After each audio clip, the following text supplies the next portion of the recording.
Fala galera, chegou a hora de mais um Mile High Ride. Eu sou o Carlos Xavier Júnior pelo Huddle Podcast. Tô aqui para falar do Broncos mais uma vez. Chegamos à semana 2, é isso aí. Vamos começar aqui a nossa resenha sobre o Denver Broncos hoje.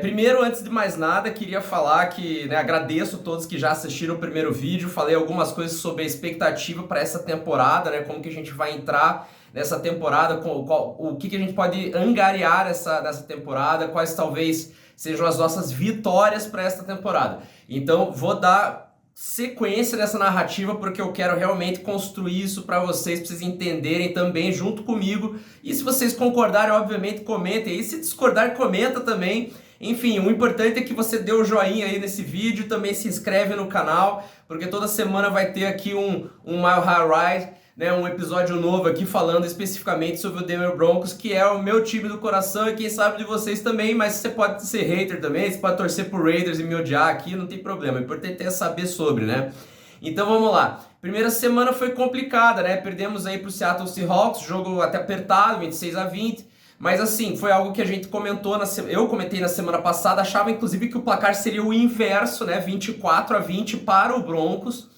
mas porque eu acreditava que realmente o ataque teria um pouquinho mais de ritmo nesse jogo, Infelizmente não foi o que aconteceu. Pelo contrário, na verdade eu fui surpreendido pela defesa. Não sei se é muito pelas falhas da linha ofensiva do Seattle Seahawks, mas com certeza as blitz que o Vance Joseph, que é o nosso coordenador defensivo, armou para cima do Seattle Seahawks lá em Seattle, foram excelentes. Porque, de fato, veja, uma defesa que consegue fazer 2 safeties no primeiro tempo, não é nem no jogo inteiro, é no primeiro tempo, e quase saiu um terceiro safety, ou seja, é a melhor pontuação possível que pode acontecer num jogo, porque assim, é considerado um turnover, certo? É uma pontuação na defesa, são 2 pontos que vêm para o nosso placar, e ainda por cima a gente recebe a posse de bola na sequência. Então, veja, foram oportunidades que a gente teve até para ter boas posições de bola, já com avanço, avanço no placar, avanço de campo, enfim, e aí a gente poderia capitalizar isso melhor. O problema justamente é que a gente não capitalizou. E aí veio o estresse dessa partida, que eu acho que todos os torcedores do Broncos ficaram extremamente frustrados, porque não só pelo Bo Nix, mas pela capitalização que o ataque não teve. A gente claramente viu que o jogo terrestre não encaixou. Sean Payton, assim, veja, num jogo normal, toda a equipe de ataque tem em torno de 60, 61 snaps. Essa é a média, mais ou menos, da NFL. São mais ou menos 11 campanhas que você tem num jogo normal da NFL. Só que, assim, dessas 11 campanhas, a gente apostou em 42 passes, sabe? É uma coisa positiva na perspectiva do Bo Nix. Porque Bo Nix, de fato, é um cara que claramente ganhou a confiança do Sean Payton como head coach, certo? E o Bo Nix é um quarterback que, na minha opinião, sim, é um quarterback experiente, assim, ele tem algo a agregar já, assim, no começo de temporada. Só que, historicamente, poxa, uma primeira semana, todos os quarterbacks calouros que estreiam em primeira semana, a grande maioria perdem os seus jogos. Por quê? Porque o ritmo é diferente. Certo? O ritmo de faculdade é mais lento do que o da NFL, apesar de que as pessoas que vão para a NFL são recrutadas pela faculdade. Mas assim, existe um primeiro ano de maturação. Então é comum acontecer exatamente isso com os quarterbacks, e o quarterback é uma posição extremamente importante no ataque, porque é o tomador de decisão, é o cara que, enfim, tem que fazer acontecer, tem que saber tudo e ainda fazer acontecer. E eu acho que essa foi a situação que, de certa forma, sufocou um pouquinho o Bo Nix. Porque, veja, se você colocar, acho que de todos os quarterbacks dessa rodada, o Bo Nix provavelmente foi o que enfrentou o pior desafio na primeira semana, logo de cara. Porque não portanto, veja, não é só pelos oponentes, mas também pela situação. É um novo time, recém-chegado, treinando, claro, é um cara dedicado, mas ainda assim tá treinando ainda, tá ganhando sintonia. A gente não tem um corpo de wide receivers muito chamativo, vamos colocar dessa forma. A gente tem o Courtland Sutton, que ano passado foi muito bem, mas a gente não tem mais nenhum grande nome assim que é destaque na liga. A grande maioria dos caras são jovens, calouros, e acabaram enfrentando o Seattle Seahawks em casa. Todo mundo sabe que jogar em Seattle é um dos territórios mais hostis da NFL. Até pelo earthquake, o efeito earthquake, o terremoto lá que teve. na época do Marshawn Lynch com um Saints, inclusive, né? Que ele fez um stiff arm no Tracy Porter, né? Que era um corner, daí ele jogou o cara pro chão. Quando ele, tipo assim, ele derrubou, deu uma atropelada no cara só com o braço. Quando ele fez isso, o estádio veio abaixo, assim, que as pessoas gritaram, etc. E tremeu, literalmente tremeu. Então Seattle é uma torcida, assim, muito hostil, é muito ávida, né? E isso foi exatamente o que o Bo Nix se enfrentou nessa primeira semana, logo primeira semana de estreia dele como profissional. Então, assim, é de se esperar que um quarterback novato tenha dificuldades, porque ele tá jogando num lugar que nem ele consegue se escutar direito. Em algumas situações a gente viu o silent count, né, que é literalmente ele comentar com a OL para a OL ficar ciente, dar um toque no cara do lado, né, o guard, dar um toque no center para o center fazer snap de bola. Então, assim, existe essa situação, por quê? Porque Seattle causa esse efeito, né? A torcida e o estádio em si, parece que ele reverbera o som assim, de uma forma que é ensurdecedora algumas vezes. Então, veja, para um quarterback novato, problema de comunicação, de sintonia com o elenco, novo playbook, defesa diferente. O que a gente viu na pré-temporada, obviamente, foi excelente. Foi um ótimo indicador do que o Bo Nix é, né? Que é um excelente tomador de decisão. Isso está aprovado, inclusive, nesse jogo. Só que o problema é que tudo isso acontece com titulares, né? Porque a pré-temporada, a grande maioria estava mesclado entre titulares e reservas, né? Porque o objetivo da grande maioria das equipes é fazer o corte final da escalação deles de 53 homens para começar a temporada, que é o requisito básico na temporada, né? Que é o requisito básico da liga. Então, aproveita-se a pré-temporada para testar coisa, testar elementos, testar elenco e assim por diante. Então, veja, o Bo Nix enfrentou uma defesa talvez menos impactante, certo? Porra, do Green Bay, né, cara? Mas enfim, o ponto enfrentou uma defesa séria, titular, em Seattle, em casa, na casa do adversário, em Seattle. Poxa, ainda para completar o coordenador defensivo, o ex-coordenador defensivo do Baltimore Ravens, que tem apenas 37 anos, mas é considerado um gênio defensivo, um dos caras referência, né, como mente defensiva na liga. Ano passado a defesa do Ravens estava destruidora, claro que tem peça para tudo que é lado, né, de caras bons.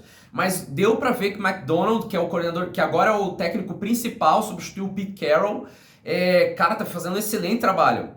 E eu não vou falar, tudo bem, o ataque do Broncos tem suas limitações, mas ainda assim, a forma como se portou, o sistema que ele aplicou, é muito similar à agressividade que a gente via em Baltimore do ano passado. Então a gente viu secundárias, né, DBs, assim, ball hawks, cara, que estavam caçando a bola. E não é à toa que o Bo Nix, de fato, teve 2 interceptações. Sendo que a primeira delas, eu vou dar muita culpa ao próprio Sean Payton, porque eu acho que até o resumo dessa história é o seguinte: a gente perdeu esse jogo 26-20, que não foi um jogo assim tão espaçado, certo? 26-20 é uma posse, certo? E a gente estava jogando na casa do adversário, mas eu vou colocar em pauta a questão que o ataque de fato tem 61, 62 snaps, e 42 desses snaps foram snaps de passe, foram jogadas de passe. Sean Payton colocou o piano nas costas do Bo Nix e falou: roda isso aí. Sabe? E isso é uma coisa preocupante. No começo, poxa, é uma honra e de certa forma eu acho que é um ponto muito positivo, que significa que o técnico de fato confia no seu quarterback. Então, assim, colocar 42 snaps na mão do seu quarterback é 2/3 do jogo ofensivo sendo destinado para passe, certo? E isso, poxa, 66, 67% em passe para 30 e poucos por cento em corrida. Poxa, é difícil, né, gente? A gente vai olhar aqui literalmente, inclusive vamos falar um pouquinho das estatísticas. Bo Nix não foi absurdamente mal. Ele teve 61% de passes completos. Foram 26 passes de 42 tentados. Apenas 138 jardas. Então aí você já começa a entender assim o termômetro do problema. Como que o cara acerta 26 passes? Veja, tem quarterback na liga que faz 26 passes no jogo inteiro. O Bo Nix acertou 26 de 42, mas só teve 138 jardas. Ou seja, a média dele foi de 3.3 média, né, de passe. E isso é uma coisa preocupante porque significa que os passes foram curtos ou que não tiveram avanço, né? Foram passes talvez atrás da linha de scrimmage. Na verdade, talvez não, foi o que aconteceu. Houveram muitos passes que foram na linha de scrimmage, foram screen passes, foram passes de 5 jardas, a gente viu muita hit, a gente viu tipo rotas em flat zone, a gente viu uma série de passes sendo feitos em 5 jardas ou menos, 7 jardas ou menos, certo? E a grande maioria dos seus recebedores receberam para isso.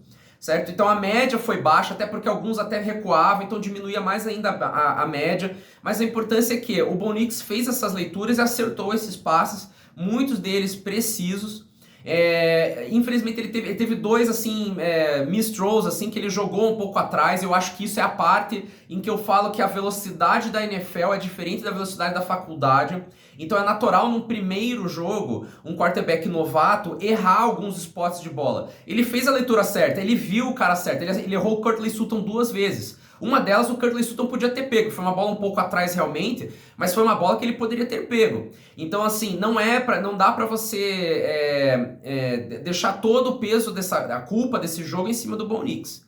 Então, veja, não descartem a possibilidade de que o Bo Nix seja assim um melhor quarterback daqui pra frente. Essa é apenas uma primeira semana, não dá pra julgar na primeira semana. Eu esperaria até a 4ª semana, de fato, pra gente pegar e falar assim, bom, beleza, é um padrão. Né? Até eu normalmente faço o meu power ranking a partir da terceira rodada. Por quê? Porque a gente já viu o time enfrentar, sabe, times bons, times ruins, times medianos. Talvez já tenha acontecido nesses 3 primeiros jogos. A gente já começa a ver lesões. Então a gente já começa a ver que quem é quem, né, nessa temporada. E não é diferente para atleta, né, no âmbito individual e não coletivo. Então vamos lá. Vamos de novo às estatísticas. O Bo Nix saiu daí com 0 touchdowns passados, certo? E 2 interceptações. Sendo que a primeira interceptação foi... Aí vem um ponto que eu também vou bater na tecla. Sean Payton fez... É um excelente mente ofensiva. É um excelente técnico de mente ofensiva. É considerado um gênio de mente, né, da mente ofensiva ali da liga, no quesito ofensivo. Mas... Sean Payton fez uma série de design de jogadas que eu acho que não se aplicam para o elenco que a gente tem. O nosso elenco é um elenco que tem dificuldade em trabalhar a profundidade neste primeiro momento, pelo menos. Porque a gente tem realmente poucos caras de nome assim importante, ou melhor dizendo, de destaque físico, atlético e até em técnica, que de fato consiga criar separação a longa distância, certo? Em profundidade. E foi exatamente o que aconteceu. A interceptação do Bo, ele de fato telegrafou muito, porque ele já estava esperando isso, e até apareceu uma rota underneath, né, por baixo. Só que assim, ele precisava de mais jarda, e ele estava em situação de touchdown. Eu acho que um pouco da pressão, sabe, de ganhar as oportunidades com safety, etc. E campanhas, né, bolas em boas campanhas avançadas, certo, em campo do Seattle.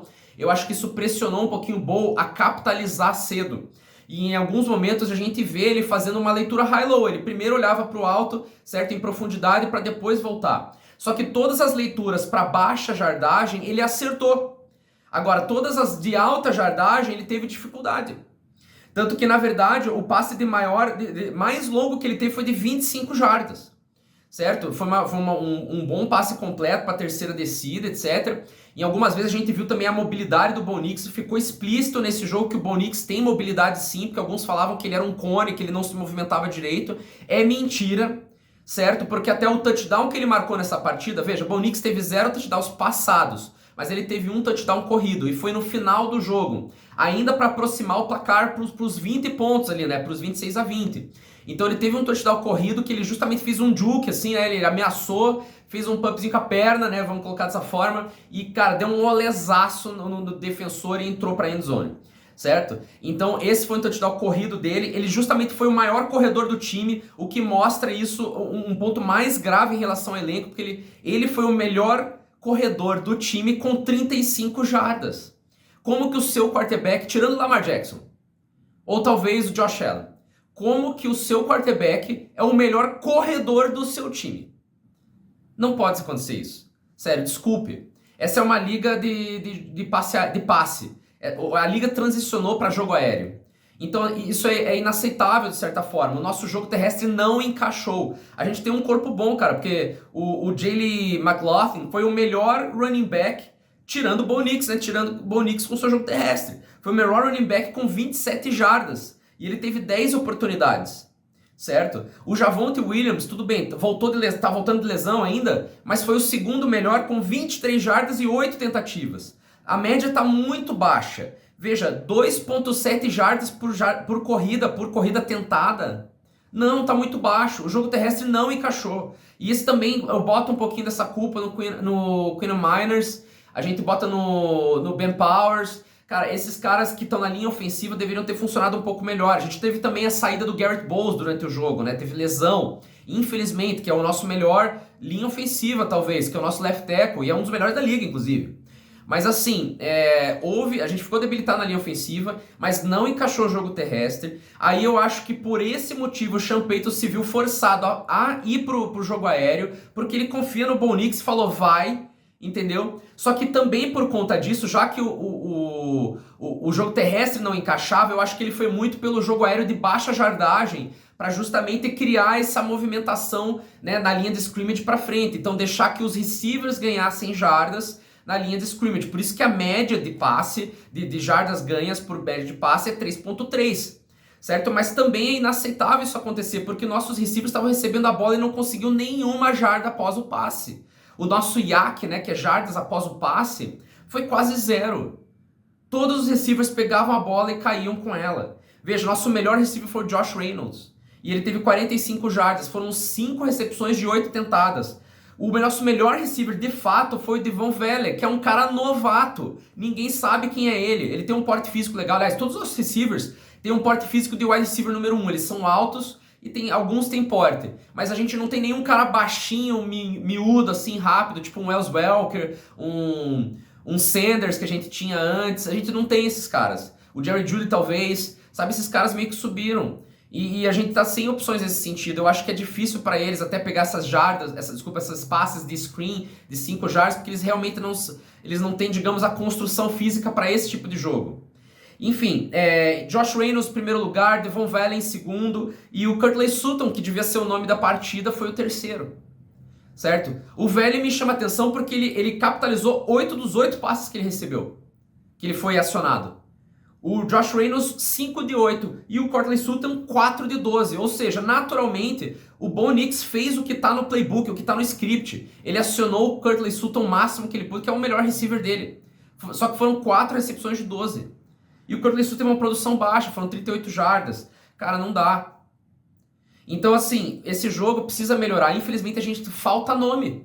Falta elenco de qualidade, de talento, né? De talento superior, vamos colocar assim, para poder conduzir melhor esse ataque. A gente precisa de gente para ajudar nesse elenco, para que o Bo Nix tenha tipo um ambiente, um ecossistema saudável para fazer esse ataque fluir. Veja, a defesa do Seattle Seahawks foi um excelente desafio. Só que a gente vai pegar pela frente agora a Pittsburgh Steelers, que potencialmente pode ser a defesa top 3 da liga esse ano. Então, assim, não esperem vitória nesse jogo, nesse próximo jogo. Porque, infelizmente, o Pittsburgh Steelers tem uma defesa melhor do que a de Seattle e a gente vai enfrentar esse time. Sendo que a gente enfrentou o Seattle em casa com uma defesa inferior, teoricamente, né? Vamos colocar assim. E aí a gente teve essa dificuldade no jogo aéreo e no jogo terrestre, né? Nosso jogo terrestre não encaixou e a gente teve que ir para o jogo aéreo e o nosso jogo aéreo não produz muito. Então a gente teve que ser forçado. Então você entende por que a gente teve 2 interceptações. A gente botou um quarterback novato para fazer o dobro de tentativas de passe que qualquer outro quarterback basicamente na liga. A gente vê isso na época de Peyton Manning, de Tom Brady, sabe? Talvez até do Sean Payton com o Drew Brees, certo? Então isso não é mais comum, né? 42 passes, 40 passes, isso não é mais comum. Certo? Infelizmente o Bo Nix foi com um rating de 47,5, mas eu vejo que o lugar está certo, as coisas estão certas, só que ele precisa realmente de caras de apoio. Ele talvez não seja o cara elite que a gente talvez imagine que ele possa evoluir ainda, né? Ele ainda pode evoluir, mas talvez ele não seja o elite, talvez não, ele não é o elite. Ele é um cara que precisa ser desenvolvido, ele é um bom projeto, afinal de contas todos os quarterbacks trazidos da faculdade são bons projetos para profissional. Então ele precisa ser de fato, continuar nessa caminhada com o Sean Payton. Eu acho que ele é o único quarterback calouro que tem um coach de mente ofensiva, porque todos os outros calouros têm coaches técnicos de mente defensiva, e isso vai afetar, por isso que eu até falei, eu acho e ainda aposto sim, que o Bo Nix vai ser o quarterback calouro, né? Calouro ofensivo do ano. Em estatísticas, ele vai ser o melhor quarterback desse ano. Essa é a minha previsão. Continuo mantendo ela, especialmente depois desse jogo. Por quê? Porque Caleb Williams enfrentou um Tennessee Titans, que é uma equipe inferior, jogou em casa, que é Chicago, com a torcida em cima deles, com muito mais armas, né? O corpo de receivers está excelente.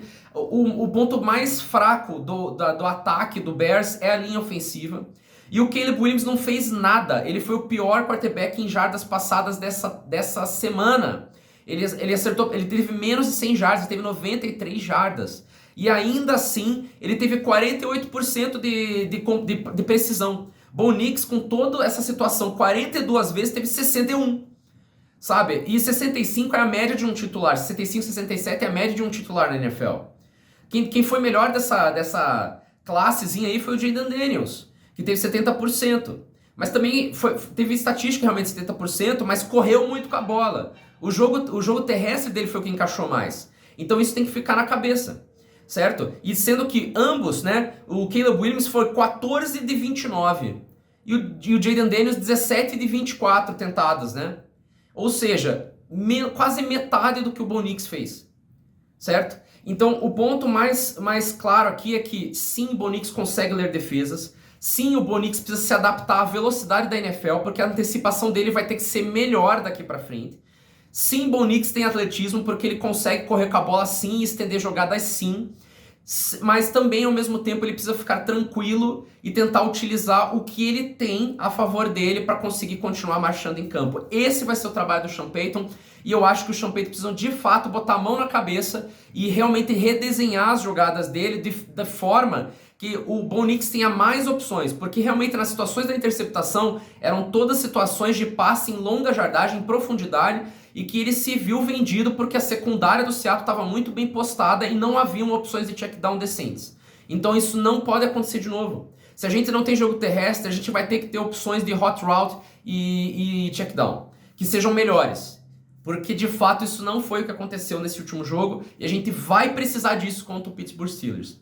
Eu não vou aplicar um placar especificamente para o Pittsburgh, mas eu acho que a gente vai perder esse jogo. A gente vai começar com 0-2 provavelmente, porque a defesa do Pittsburgh está muito forte, a gente já viu essa na última semana, certo? Justin Fields não fez nada no ataque, esse é um ponto positivo pra gente, pode ser que a nossa defesa consiga, né? Porque conseguiu interceptação com Alex Singleton, quase fez 3 safeties no Seattle, então eu acredito na nossa defesa até, realmente me surpreendeu.